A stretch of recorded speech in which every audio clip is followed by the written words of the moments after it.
గారు సార్ ఇక్కడ సార్ ఇక్కడ సార్ ట్రైలర్లో యాక్చువల్లీ మీరు ప్రీవియస్గా చెప్తూ వచ్చారు 50% టిల్లు లాగా ఆ డైలాగ్ వెర్షన్ ఉంటుంది, but rest of the thing మన నార్మల్ ఆంధ్ర స్టైల్ కొంచెం ఆ టైప్ ఆఫ్ ఉంది.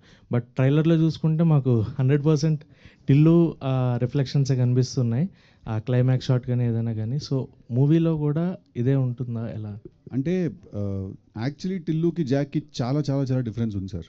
డిఫరెన్స్ మీరు సినిమా చూసినప్పుడు మీకు అర్థమవుతుంది, అండ్ ట్రైలర్లో కూడా సమ్వేర్ అది ఉంది. Tillu is a hero who will Tillu cinema ఎండ్కి తెలుసుకుంటాడు what is right what is wrong అని. జాక్ అనేవాడికి సినిమా ఫస్ట్ నుంచే తెలుసు what is right what is wrong అనేది. So he's a hero who knows. But obviously మీరు ఆ డైలాగ్స్ అవి బాగున్నాయి, ఇప్పుడు బాగున్నాయి వేస్తాం కదా ట్రైలర్లో కూడా. అందుకనే అవి ఎక్కువ కనిపించాయి. But it is actually Jack టిల్లుకి చాలా డిఫరెన్స్ ఉంది సార్. భాస్కర్ గారు ఇంకొక 2-3 సినిమాల తర్వాత సార్, కొంచెం మార్కెట్ డౌన్ అయినప్పుడు అట్లా ట్రంప్ కార్డ్లో వాడతాం. భాస్కర్ తెలుసు గారు కదా కూడా.